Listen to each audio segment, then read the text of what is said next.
जो बचत कर करके मैं घर बना रहा हूँ, तो मेरा घर इस तरह नहीं इस तरह होता बाद में।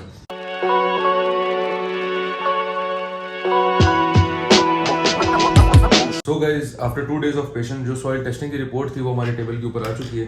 अब हम आपको इसके बारे में ब्रीफ करते हैं कि सॉइल टेस्टिंग की रिपोर्ट को चेक कैसे किया जाता है और क्या इसकी रिकमेंडेशंस हैं और क्या इस रिपोर्ट से हमें कंक्लूजन मिला है। सबसे पहले तो हम आपको दिखाएं ये प्लॉट नंबर 12 शीट नंबर 15 और ब्लॉक बी का सॉइल टेस्ट है। सबसे पहले पेज पे हम जब आते हैं तो यहाँ पे introduction, seismicity of area, field investigation, laboratory testing, ये इंट्रोडक्शन है कि सॉइल टेस्ट किया कैसे जाता है। फिर सेमिसिटी ऑफ एरिया के पाकिस्तान के जो जियोलॉजिकल जितने भी एरियाज़ हैं उनमें ज़लज़ले और ज़लज़ले के कितने खदशात हैं, ये सारी जो है बेसिकली हमारी नेचुरल लैंड की इन्वेस्टिगेशन होती है। फिर फील्ड इन्वेस्टिगेशन ये है कि आपने जब भी आपने सॉइल टेस्टिंग करनी है तो उसके तरीक़ेकार क्या है, प्लानिंग करनी है, कहाँ पे हमने ड्रिलिंग करनी है।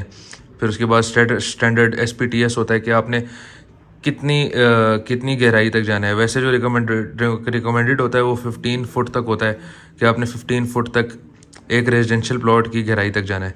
और 5 इंच जो होती है इनके पाइप्स की जो होती है वो विड्थ होती है। उसके बाद सॉइल सैंपल कैसे करना है, डिस्टर्ब सैम्पलिंग, इसी तरह ये सारी चीज़ें सेम है।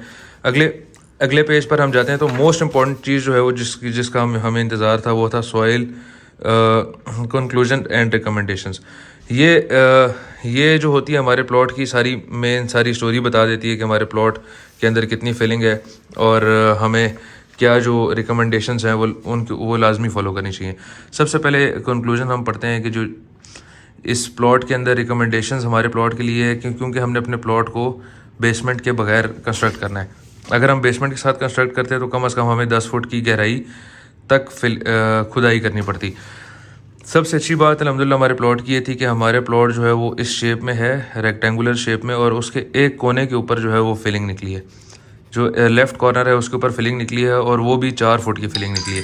तो हमें ये एक सेफ साइड हो गई है कि हमें ज़्यादा डिगिंग नहीं करनी पड़ेगी। उसके बाद जो इन्होंने हमें सॉइल टेस्टिंग में रिकमेंडेशंस दी हैं कि एटलीस्ट मिनिमम ऑफ 4 फीट तक आपने डिगिंग करनी है ग्राउंड लेवल से। मतलब ये मैंने एक एग्जांपल के तौर पे रखा है, ये मैं आपको बाद में भी समझाऊंगा कि अगर ये ग्राउंड लेवल है तो इससे हमने 4 फीट तक नीचे डिगिंग करनी है एटलीस्ट। उसके बाद हमने बेरिंग कैपेसिटी जो होती है वो स्ट्रिप फुटिंग की 0.75 TSF रखनी है। अब जो ये कॉलम है हमारा, ठीक है, प्लॉट की मैं एक एग्जांपल दे रहा हूँ पिलर की। ये हमारा एक कॉलम है और ये जो उसका नीचे सारी बेस बनी हुई है इसको हम कहते हैं स्ट्रिप फुटिंग। ये क्यों ज़रूरी है कि अगर खुदा न खास्ता आपके प्लॉट में ज़लज़ला, कभी खुदा न खास्ता आपके एरिया में ज़लज़ला आ जाता है तो उसमें आपको ये सेफ साउंड है कि आपका प्लॉट जो है वो एक उसकी सॉलिड बेस होगी, तो उसकी वजह से ना वो बैठेगा ना उसके अंदर क्रैक्स पड़ेंगे। उसके बाद सेकंड चीज़ यहाँ पर यह आ जाएगी कि हमने आइसोलेटेड फुटिंग करनी है। आइसोलेटेड फुटिंग इस कॉलम को कहते हैं। कॉलम जितना ज़्यादा स्ट्रॉन्ग होगा, अब कॉलम जो होता है एक यहाँ पर है, दूसरा यहाँ पर है, तीसरा वहाँ पर है। अब कॉलम्स का ये काम होता है कि यह जो हमारा जो फर्स्ट लेंटर डलता है उसको होल्ड करके रखें, मतलब ज़्यादा टाइटली होल्ड करके रखें, ग्रिप करके रखें। वो भी यही हमें फ़ायदा देता है कि खुदा न खासा ज़लज़लों की सूरत में वो हमारे घर के अंदर क्रैक नहीं आने देता, ना वो हमारी कोई उससे घर की शेप डिसलोकेट होती है, घर एक तरफ से बैठ जाए एक तरफ से ऊपर। तो कॉलम्स जो होते हैं वो भी बहुत ज़्यादा इंपॉर्टेंट है। उसके बाद फिर ये आ गई राफ्ट फुटिंग। राफ्ट फुटिंग कहते हैं जी जब आपका समझ लें ये आपने स्ट्रिप फुटिंग कर ली, ये आपके कॉलम्स हैं, तो ये जो आप जहाँ पर आपकी ज़मीन है, समझ लें ये एक आपकी नॉर्मल ज़मीन है, तो इस नॉर्मल ज़मीन के ऊपर जो कंक्रीट पड़ता है ना, उस कंक्रीट को हम कहते हैं राफ्ट फुटिंग।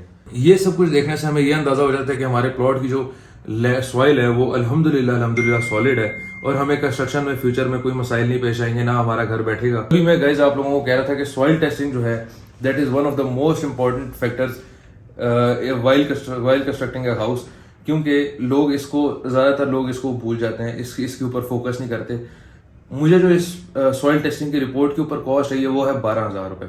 12,000 रुपये इसलिए है क्योंकि मैंने इसको मैनुअली परफॉर्म करवाया है, वो भी मैंने आपको वीडियो में दिखा चुका हूँ। अगर मैं इसको ऑटोमेटिकली कराता तो प्रोसीजर सेम है, नथिंग डिफरेंट, बट वहाँ पर आपको एक मशीन आके प्रॉपर सॉइल टेस्ट करती है, उसने भी यही काम करना है, 15 फुट तक डिगिंग करनी है, 5 फुट इंच उसकी जो विड्थ होगी, सेम काम है, बट वो मशीन ने करना था और यहाँ पे एक मैनुअल फिजिकल बंदे ने आके ये काम कर दिए।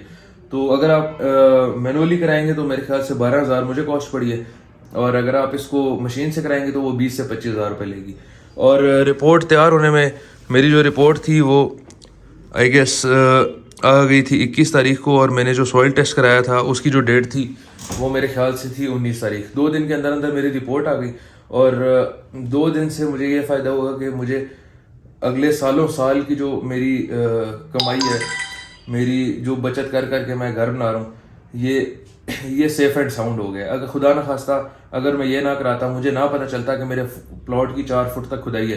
नॉर्मली लोग 2-2.5 फुट खुदाई करके अपने प्लॉट का काम शुरू कर देते हैं, तो इन्होंने 4 फुट मिनिमम लिखा है। खुदा ना खास्ता अगर मैं 2.5 फुट से काम शुरू कर देता, और अगर मेरा प्लॉट बारिशों की सूरत में 1 फुट या 1.5 फुट बह जाता, तो मेरा घर इस तरह नहीं, इस तरह होता बाद में। इस प्रोजेक्ट की जितनी भी डिटेल्स हैं वो डेली बेसिस पे हमारे यूट्यूब चैनल पे आप लोगों को नजर आती रहेंगी। हमारे चैनल को लाइक, सब्सक्राइब और कमेंट जरूर करें ताकि ऐसी इंफॉर्मेटिव वीडियोस आप तक पहुंचती रहें। बहुत शुक्रिया, अल्लाह हाफिज।